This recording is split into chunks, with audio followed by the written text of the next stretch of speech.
برحب بكل مشاهدينا مشاهدي بيت العيلة الكرام في ثالث الفقرات وآخرها، والحديث فيها هيبقى عن كيفية الاستفادة من الخبرات السلبية في حياتنا. طبعا في كثير من الأحيان بنتعرض لخبرات سلبية أو لمواقف قد تكون صعبة، لكن ما نقدرش نستفيد منها، ما نقدرش نستفيد من التجربة دي في إن احنا ما نكررهاش مرة تانية أو نبقى إيجابيين أو ناخد النقاط الإيجابية اللي كانت فيها. خلينا نعرف من ضيفتنا اللي معانا النهارده في بيت العيلة ازاي نستفيد من الخبرات السلبية. هي متفائلة واكيد هتدينا جرعة من التفاؤل. خلينا نرحب بيها ونفتح معاها هذا الموضوع. خلينا نرحب بالكاتبة نشوى ناجي، اهلا بيكي. اهلا بحضرتك. سعداء بوجودك معانا وبنسعد بيكي دايما. شكرا. طبعا في مواقف صعبة كتيرة بنمر بيها في حياتنا. البعض اللي بنشوف انه عنده بوادر اكتئاب بياخد المواقف السلبية دي ويفضل بقى فاكرها ومتذكرها وما بيستفدش منها وما بيحاولش يشوف ايه الاخطاء اللي هو وقع فيها، علشان كده بقى عنده خبرات سلبية. ازاي نستفيد من الخبرات دي بان احنا يبقى عندنا طاقة ايجابية، ما نكررش اخطائنا، نتعامل مع المواقف القادمة بشكل احسن؟ خلينا نبقى متفقين ان اصلا الواحد بيتعلم ازاي. امم. اكيد بيمر عليه الحاجتين، السلبي والايجابي. امم. فبنظريات التعلم القديمه كانت بتقول ان الشخص بيتعلم بالمحاوله والخطأ. بمعنى ان هو عشان يوصل لهدفه لازم في البدايه يبقى بيعمل behaviors او سلوك غلط، ويجرب ويحاول تاني ويجرب ويحاول تاني، وفي كل محاولة ما بيكررش الأخطاء اللي فاتت عشان يوصل للهدف. امم. فدي من نظريات التعلم القديمة قوي اللي طلع بعديها ناس نقدتها وناس اتكلمت عنها وناس يعني اخترعت حاجات بعديها وقالت اتكلمت في نظريات بعديها. بس أنا دايما بتخيل إن هي دي النقطة الأساسية اللي احنا ممكن نطلع منها هنا بالحوار. فكرة إن أنا لو ما مريتش بخبرات سلبية مش هوصل لهدفي صح، مش بس هعرف طب انا عاوز بعد اقف كده. معاكي عند نقطة. هو عارفة فكرة البيبي الصغير لما نقول له دي نار ما تحطش ايدك هتتلسع، في كثير من الاحيان ما بيقدرش يعرف ان دي نار الا لما يتلسع. ما هو ده اللي يعني انا هو احنا بقوله. لازم نتلسع؟ طب ليه ما نستفدش من موقف ما تعرض له حد او حد حذرنا من موقف من غير ما نتلسع؟ تمام، هي دي فروق فرديه. مم. يعني في ناس عندها من الوعي ومن الخبره ان هي تتابع الاخرين وتاخد خبراتها من الاخرين، يعني وتقرا عن الاخرين وتشوف مشوار النجاح وايه اللي عمله في الاول وايه اللي غلط فيه وايه الخبرات السيئه اللي مر بيها، وتبدا هي تجاود من حياتها ومن سلوكها وكده، وتمشي على خطى الاخرين. وفي ناس ما بتعرفش تعمل وفي كده. ناس ما بتعرفش تعمل كده، وفي ناس غصب عنها بيبقى المؤثر خارجي. فطبيعي ان هو يعني كلنا بشر، فطبيعي بيبقى في خبرات سلبية، بيبقى في فشل، بيبقى في عراقيل في حياتك وانت ماشي غصب عنك حتى لو انت عامل حسابك او انت فده موجود وده موجود، وبتفرق من حد لحد. لان احنا طبعا لما بنيجي نتكلم عن البشر ما بينفعش نعمم او اكيد. نحط رولز ونقول كله هيمشي عليها. مم. ففي ناس زي ما حضرتك قلت بتبص على الموضوع من ناحية ان انا هبص على الاخرين، هستفيد من الاخرين، من اخطاء الاخرين، من خبرات الاخرين، حتى في النجاح مش بس في الفشل. مم. وفي ناس بتقول لا انا هجرب وبتفرق بقى من شخصية للتانية. بس المشكلة انه في خبرات قد تكون او يكون تأثيرها اكثر قوة. يعني في مواقف محزنة او اثار سلبية ممكن تقعد معانا فترات طويلة قوي، فما كانش يجب ان احنا ناخد التجربة من البداية، نستفيد من خبرات الاخرين وما نحطش نفسنا في الموقف ده. وفي مواقف او خبرات سلبية ممكن تقوينا وتخلينا نكمل وتمر علينا مرور الكرام زي ما بيقال يعني. هو ده اللي بيشكل، يعني هو النفس البشرية عبارة عن إناء مم. في كل حاجة، في السلبي وفي الإيجابي، في الفشل وفي النجاح. هو أنت شخصيتك بتتكون من إيه؟ مم. بتتكون من كل ده مع بعضه. يعني مفيش حد على طول الخط حياته ماشية من غير بلاش نقول فشل عشان ما نبقاش بنقول كلمة يعني كلمة سلبية في الحوار، من غير خبرات سلبية، من غير خبرات إيجابية جنبها، من غير ناس بتقعد فترة طويلة يعني بعد ما بتعدي بخبرة سلبية بتقعد فترة طويلة، في ناس بتقعد فترة أقل. هو حقك في إن بيتوقف على أنت. ايه ده؟ على ثقافة مجتمع، تعليم، خبرة؟ يعني ممكن واحد يخرج من تجربة سلبية بسرعة ازاي؟ بص، هو هيخرج منها بالتفكير الإيجابي. امم. التفكير الإيجابي ده حد هيجي يقول لي إزاي، قولي لي أعمله إزاي ده. امم. التفكير الإيجابي مهارة. يعني إيه مهارة؟ مهارة يعني ممكن إن أنت تكتسبها بالتدريب وبالممارسة. امم. ان الحد يدرب نفسه ازاي يبقى ايجابي، ازاي لما يتكعبل يقوم، يعني ما يقعدش يعني فترة القعاد. اوكي، ممكن حد يبقى حاسس ان هو سواء كان المؤثر خارجي او داخلي، يعني بمعنى ان انت في البيئة اللي حواليك في حاجات بتعطلك، في حاجات سلبية قوي في المجتمع حواليك، يا اما داخلي بمعنى ان انت شخصيا عديت بتجربة سلبية مخلياك. قلت عليكي في البدايه انك شخصيه متفائله. هل فكره ان انت تبقي شخصيه متفائله تخليكي تخرجي من المواقف اسرع، تخليكي مهيئه نفسك انه في عثرات هتتكعبلي كتير، فلا دايما هتكعبل بس لازم اقوم؟ هو في تولز، يعني في حاجات انت المفروض تعملها علشان تسرع بان انت تقوم من اي تجربة سلبية مرت في حياتك او خبرة سلبية مرت في حياتك. مم. زي ما قلت، هي حربها الوحيدة دي قصاد دي قصاد دي هي الإيجابية. مم. الإيجابية دي بتبقى ازاي؟ أولا إن أنت ممكن تكون بتبعد عن الناس السلبيين في حياتك، مم. تحاول تجوين ناس أو جروبز أو ناس ليهم نفس اهتماماتك، هواياتك، ناس إيجابيين حتى لو مش بيشاركوك في نفس المجالات اللي أنت.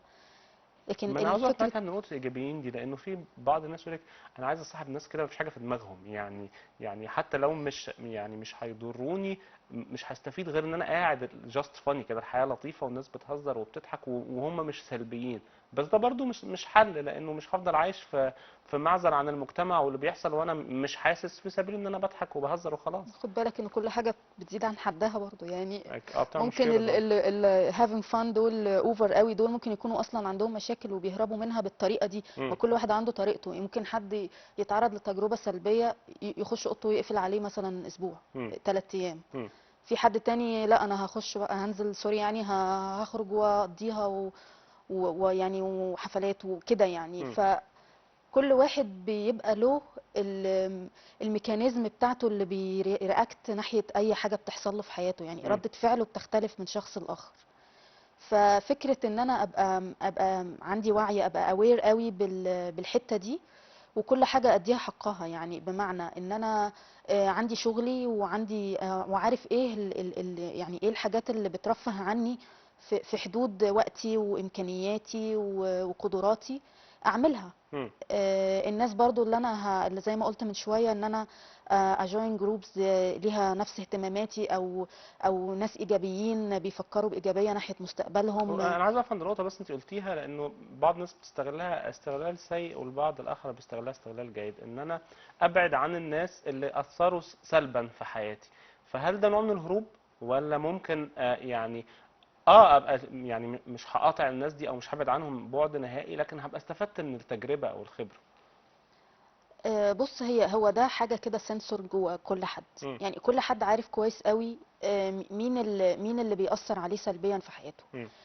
فلو السنسور اللي جواك ده او يعني الحس اللي جواك ده اداك يعني حسيت ان انت خلاص ان دي ناس سلبيه بتديك نظره تشاؤميه للمستقبل، كل حاجه شايفاها سودة، كل حاجه بتعملها حاسه ان انت بتقولك انت بتعمل ده ليه، مم. انت ليه بتدرس حاجه فلانيه، طب انت هتعمل بيها ايه، طب انت ليه بتشتغل الشغلانه دي مش هتديك ساتسفاكشن في الكارير ومش هتترقى فيها ومش عارف. فانت طبيعي بيبقى جواك الحس ده ان دول ناس سلبي بيصدروا اليك افكار سلبيه ما مم. يعني. فانت طبيعي عشان تساعد نفسك لازم انت تبتعد عنهم. هتلاقي في بدائل، يعني هتلاقي ناس تانية اكثر ايجابية، هتلاقي ناس تانية اكثر تفاؤلا بالمستقبل، بتشوف الواقع بميزان مش بناحية سودة وناحية بيضة، بتشوفه بميزان، بتوزن ان في حلو وفي وحش. هي دي بس النقطة بتاعت الابتعاد عن السلبيين. فالسلبيين انت دول انت اللي بتحددهم، النتيجة اللي انت اللي بتحكم على الوضع. انت بتشوفينا مجتمع يعني ايجابي ولا سلبي؟ لانه احنا دايما المجتمع المصري تحس انه اكستريم، يا مم. بيفرحوا قوي يا بيزعلوا قوي يا متنكدين على طول وكلهم، يا اما الشعب كله في الشارع وسعيد. فيعني هل هو بالفعل بيبقى من النقيض للنقيض، ولا هو مجتمع متوازن، ولا مقيماه ازاي؟ هو انا يعني صراحة من خلال انا هقيم من خلال الاحداث اللي مرت علينا في خلال ال3 سنين الاخيرة. مم.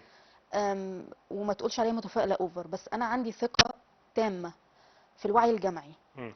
الوعي الجمعي دي حاجة بتسير عدد كبير من البشر في المجتمع وانت ما بتبقاش حاطط ايدك قوي، كمثلا لو انت حد بتعمل احصاءات او بتعمل سيرفيز او حاجه كده، ما بتبقاش عارف ايه الاسباب اللي خلت الكتل البشريه دي تتجه ناحيه مثلا الراي الفلاني. مم. الوعي الجمعي ده اللي بيشكله كل المؤثرات اللي حواليك في البيئه. يعني هما بيتاثروا بكل، يعني الوعي الجمعي في المجتمع بيتاثر بكل حاجه اصل ده بيشوفها. ممكن يبقى سلبي وممكن يبقى ايجابي، ممكن يقود الشعب كله تجاه حد صح وممكن يقود الشعب كله تجاه حد غلط، يعني ما هي دي المشكله. ومن الذي يحدد الصح والغلط؟ مم. يعني الصح والغلط بيتحدد ازاي؟ لو انا عندي ثقه يعني هي مش نظريه قوي، بس هي انا شايفاها مؤشر. مم. يعني في فرق بين ان انا اخدها انها نظريه ودي لازم وما دام الناس كلهم اجتمعوا يبقوا صح، وفي ناس نقول ان ده لا مؤشر وانا اثق في المؤشر ده لحين اثبات صحته او عدمه. مم. يعني فكره اللي احنا كنا بنتكلم فيها من شويه، في ناس بتقرر ان هي تخوض التجارب وبعدين تبدا تتست، يعني تختبر هتنجح ولا هتفشل. مم. وفي ناس بتفضل واقفه بره تتفرج على ناس تانية بتخوض تجارب وتشوفها، يعني وتشوفهم هم هينجحوا ولا هيفشلوا. مم. ففكرة ان انا اثق في الوعي الجمعي ان هو وداك ناحية سكة معينة، وان انا اشوف هتنجح ولا هتفشل وبعدين ابقى احكم. يعني دي طبيعة فكرة أشخاص، بعضهم مغامرين وبعضهم متحفظين، ويعني نظرية بقى يفوز باللذات كل مغامر، وفكرة إنه الناس لا، لما نشوف لما تنجح الثورة أروح مع الثورة، ما نجحتش أنا ماليش دعوة، أنا كنت قاعد بره. يعني ما هي دي الفكرة. إزاي أنا أروح مع شخص إيجابي من البداية، أو هيبقى تفكيري إيجابي من البداية، أو زي ما انت قلتي اعمل اختبار كده ولو حتى بسيط، مش لازم اخوض الاختبار او التجربة للنهاية وبعدين اشوف هتفشل ولا تنجح. بص، واحنا لو بصينا هقول لك تاني لل3 سنين اللي فاتت، اكتر حاجة كانت مطبقة في موضوع الادراك والتعلم المحاولة والخطأ. امم. انت مشيت في سكك وصلتك لكذا، رجعت تاني ما مشيت في بعملهاش. سكة، امم. لا يعني مشيت في سكة مثلا من 25 يناير، مشيت في سكة بسيستم معين بطريقة معينة امم. بتثق في ناس معينين وصلوك لإيه، وصلوك للنقطة الفلانية، امم. فرحت رجعت تاني بدأت من البداية. دي كانت حاجات بتضايقنا، يعني فكرة بس ان اتعلمنا، يعني اللي اتعلمناه صح. في هو ده 3 سنين ده هو يعني اه. انا كده اطمنت ان انت اه. اقتنعت بوجهة نظري، بمعنى مم. ان انت بالمحاولة والخطأ اتعلمت مم. ادركت، بقى عندك انا بس انا خبرات. كنت بكلمك في الثمن، ممكن المحاولة والخطأ يبقى الثمن غالي. مفيش حاجة من غير تمن. طبعا. مفيش حاجة من غير تمن. مم. حتى الاستقرار الزائف اللي ممكن ياخد فترات طويلة على مدى 30 سنة وناس شايفاه استقرار، وهو في حاجات كتير زائفة. مم. التغيير اللي جه بعنفوان رهيب قلب الموازين وقلب، شايفينه احنا برضو كنا شايفينه حاجة برضو. اصل التغيير دوت ضد طبيعة البشر. يعني هو الناس البشر بتميل بطبيعتها للاستقرار اكتر. بتميل. فلما بيجي التغيير هو طبيعي لازم يبقى فيه أتمن بتدفع. مم. وانا شايفة ان اكتر تمن، يعني اكتر نتيجة ايجابية وصلنا لها في الفترة الأخيرة، في الشهر الأخير وخصوصا في الانتخابات الأخيرة، مغنم الوعي الجمعي، مم. اللي هو محدش بقى بيأثر عليك بطريقة اللي هي في طرق للتأثير على البشر اللي مم. هي ايموشنال يعني العقلية عاطفية والعاطفية وعاطفية. وفي طرق اللي هي انت خلاص ما عدتش بتأثر على الناس، لأن الناس بتختبر بنفسها وبتقيم بنفسها وبتخوض التجارب بنفسها، فبتبقى عارفة تقرر من غير ما حد يوجهها. مم. وده اللي حصل. مم. فكرة ان انت استفدتي من خبرتك السلبية ده جزء، مم. لكن خبرة ان انا كمان يبقى عندي طاقة ايجابية، لانه مش بس انا استفدت ان انا مش هعمل كده تاني، لكن مش هقف عند النقطة دي، لازم اشوف هعمل ايه بقى بعد كده في المرحلة اللي جاية، بتتبني ازاي. لانه في المجتمعات ومقياس الثقافة فيها مقياس التقدم، انه البداية التعليم بيقود الناس ان هم مم. يفكروا طريقة التعليم نفسها، وانه بتخلي الناس عندهم طاقة ايجابية وعندهم بدايل ان هم يدوروا في اكتر من بديل لغاية ما ينجحوا. مم.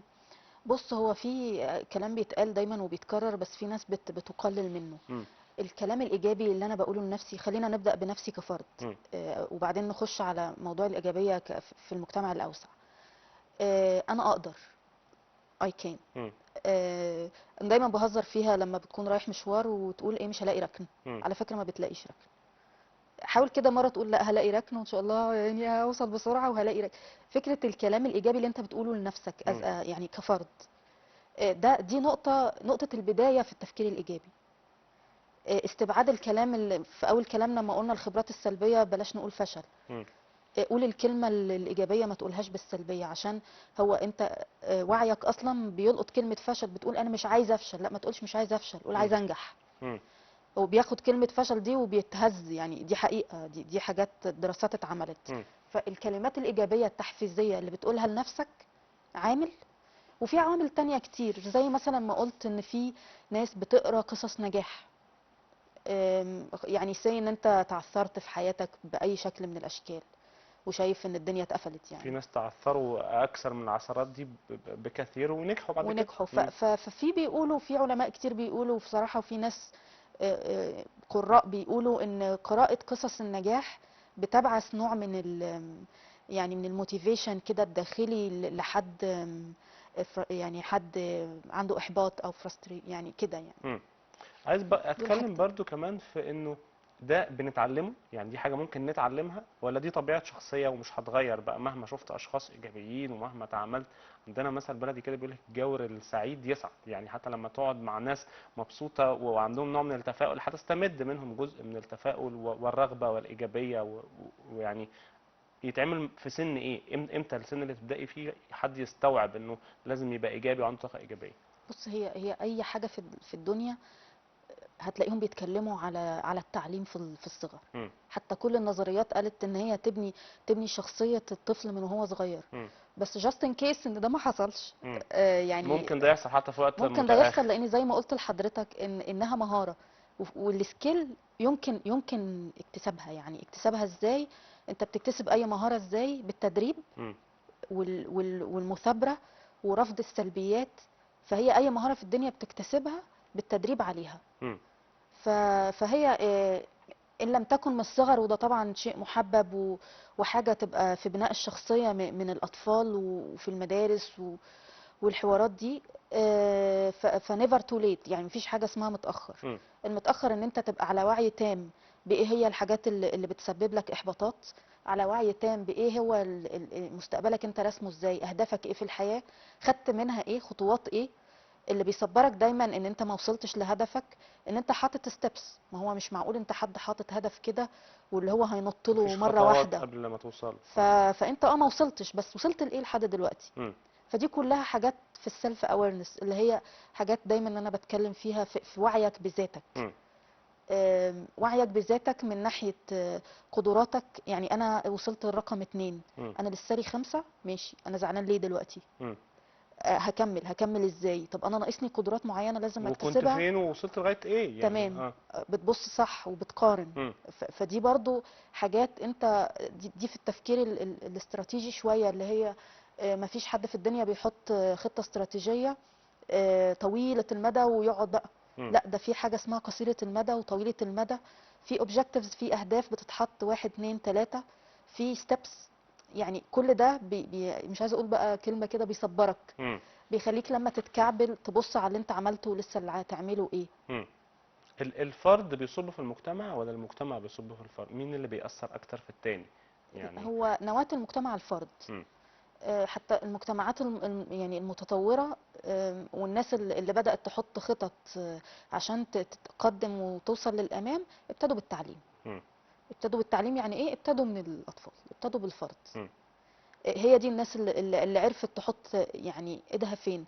لكن انا لو وصلت، لو بصيت بالنظرة الأوسع هبقى بكعبل نفسي. يعني تعالى كده نفكر مع بعض، انا نزلت الشارع وقلت ايه ده المجتمع بايظ وفي اخلاقيات سلبية كتير والناس احنا مش بنقول لما المجتمع ملتزمة يتغير احنا هنبقى كويسين، لكن ما حدش أم، بيقول انا لما هتغير هغير في المجتمع. كل واحد لو بدأ بنفسه المجتمع كله هيتغير. هي دي، هو ده مدخل. اه. خلينا متفقين ان الفرد هو نواة المجتمع، مم. وفي نفس الوقت انا محتاج برضو بيئة خارجية. مم. البيئة الخارجية دي ممكن انا ما يكونش ليا سيطرة عليها، لان انا حدودي نفسي. ما هو الناس شايفه انها مش مؤثره زي الانتخابات، يقول لك مم. يعني هو لو انا ما روحتش هو الانتخابات هتبوظ؟ يعني هو لو انا ما نزلتش الراجل ده مش هينجح؟ ما هي القصه مش كده، ما هو لو كل واحد عمل كده محدش هيروح. مم. تمام. ما هو زي ما انا قلت لحضرتك، مم. يعني هي هتبدأ بالفرد، وبعدين الفرد برضو محتاج يتحط في بيئة مساعدة. مم. يعني هي زي ما تقول كده كفة ميزان. بس البداية فين؟ البداية في الفرد. مم. كفة الميزان تتعدل ازاي؟ تتعدل بالبيئة الخارجية، تتعدل بقوانين، تتعدل مش عايزه اقول بقى كلمه كبيره، بهيبه دوله، بقوانين، بتطبيق عادل بالعداله، بتحصينها بالعدل.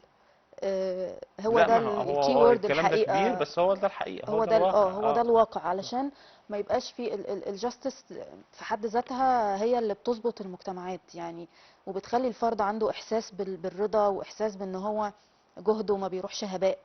بيبقى عنده، بيبقى موتيفيشن خارجي. يعني احنا في النص الاولاني من الكلام اتكلمنا عن الدوافع الداخليه، ازاي انا كفرد يعني احفز نفسي مم. ان انا اقوم من اي خبره سلبيه، ان انا اقوم امشي لقدام. في بقى مؤثرات خارجية أنا ماليش أي علاقة بيها.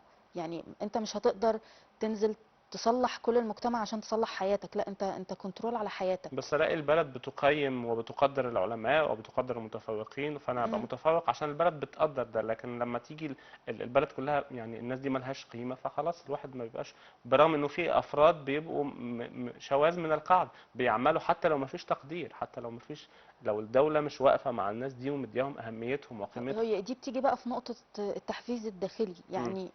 ما هو أنت، طب افرض أنت دلوقتي بقالك 3 سنين، أنت شايف إن الوضع مش مشجع، مم. وناس كتير وبنسبة كبيرة، وخلينا معترفين يعني في حاجات كتير متعطلة، ان في روبركس بتقول ان الاقتصاد مش تمام، يعني دي حاجات ما نقدرش ننكرها. مم. هتعمل ايه انت في الوضع ده؟ انت في حاجات خارجة عن ارادتك في البيئة الخارجية، انت مالكش كنترول عليها. مم. في اللحظة دي بتهيألي ما كانش قدام الفرد غير انه يتوجه لنفسه، اللي هو تشوف نفسك، يعني تشوف انت لما الدنيا تظبط انت هتبقى جاهز ولا مش تبقى جاهز. مم.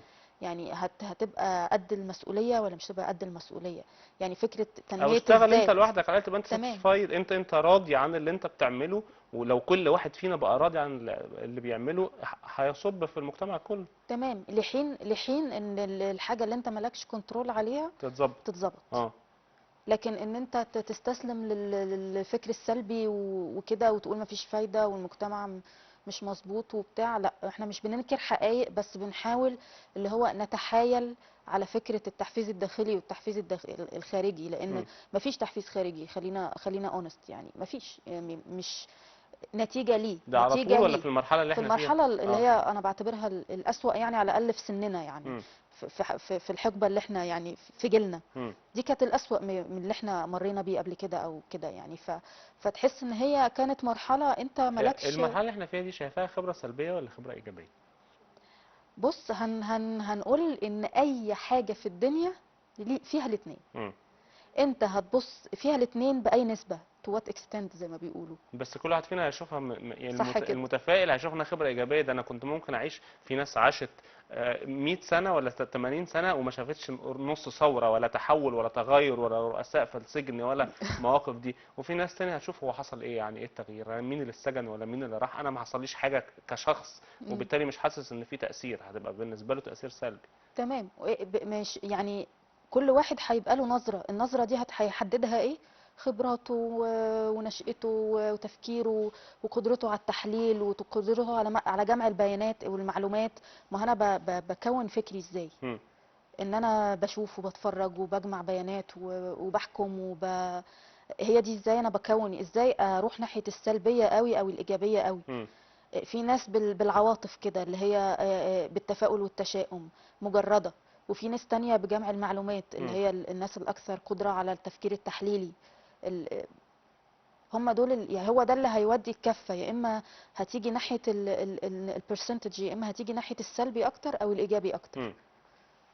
عايز ولو برضه سألتني على رأيي هنا، أنا شايفاها في الوسط، يعني م- شايفاها 50% 50%، آه، سلبي وإيجابي. آه، هل ده متوقف على ان انت متفائله ولا متشائمه برضو؟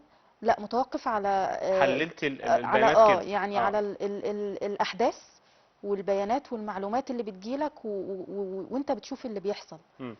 ف وفي ناس كتير قوي على فكرة زاد وعيها في الفترة دي، كل الناس زادوا ودي حاجة وعيها الحقيقه. إيجابية جدا، مم. أنا شايفاها إيجابية جدا. وحتى لما بقيت تناقش الناس بقوا بيتكلموا في موضوعات وفي نقط غير اللي كانوا بيتكلموا فيها من 3 4 سنين. اه، دي يعني حقيقة. حتى تحس ان الاشخاص لما بتعوز اتغيرت. تفصل نفسك تقول لا كفاية كده مثلا، بتلاقي نفسك غصب عنك خلاص بقينا مجتمع سياسي بطبعه.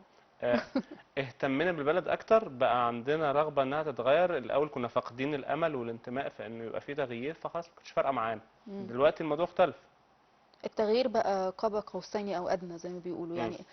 انت خلاص عشته، عشته في مرحله ما بكل تفاصيله، وبكل الناس جوانبه. بقت مؤثرة أكتر، يعني الناس بقت عارفة إنها عندها قدرة على التأثير وعلى الاختيار وعلى التغيير.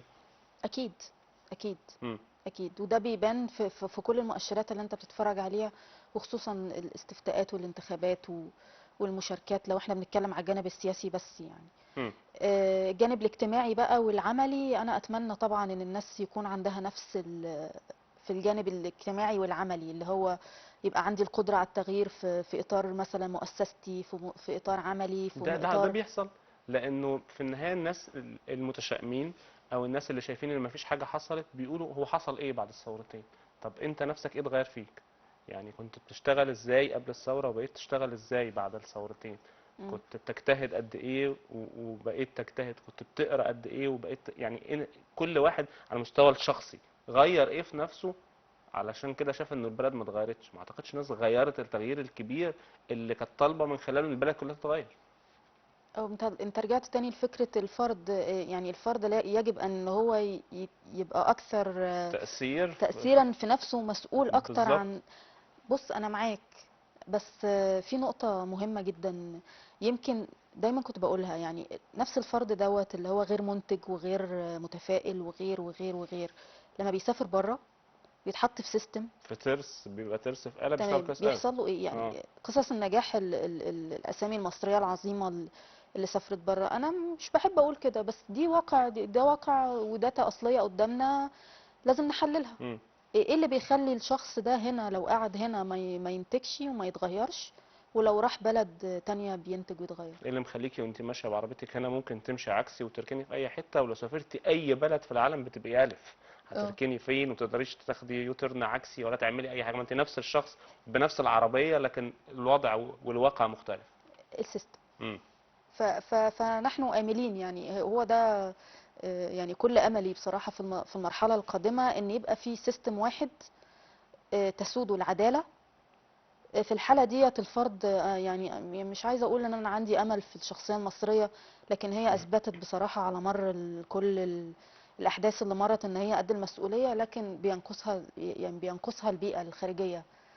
في آه، بلدان ما قدرتش تسترد عافيتها بعد موقف حصل، يعني العراق مثلا بعد كل السنين دي ما زال الصراع فيها، وما زال لبنان ما زال كل المشكلات دي.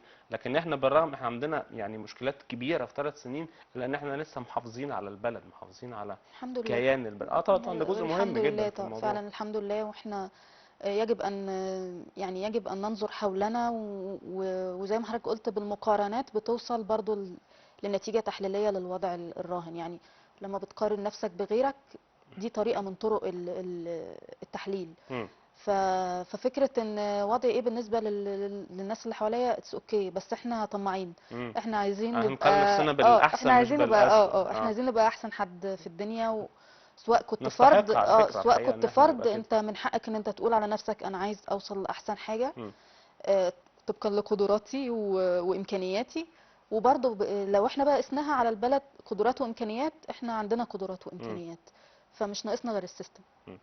نتمنى السيستم ابتدى يتغير، نتمنى نتمنى. ان السيستم الفيرجن الجديد بتاع احنا السيستم ده يبقى احسن متفائلين من اللي فات متفائلين. طبعا، ونتمنى ان تفاؤلك ده ينتقل لكل الناس ان شاء الله. ان شاء الله. الوقت انتهى بسرعة، لكن انا بسعد دايما بوجودك معايا في بيت العيلة. ان شاء الله نراكي في لقاءات قادمة وتبقى ناس استفادت من ال3 سنين ومن الخبرات السلبية اللي مرت عليهم. يا رب ان شاء الله. شكرا يا فندم، ميرسي. شكرا ليكي وشكرا لكل مشاهدينا ومشاهدي بيت العيلة الكرام لحسن متابعة حلقة النهاردة. غدا بإذن الله تعالى في مثل هذا الموعد لقاء متجدد وموضوعات أخرى جديدة، انتظرونا وتصبحوا على خير.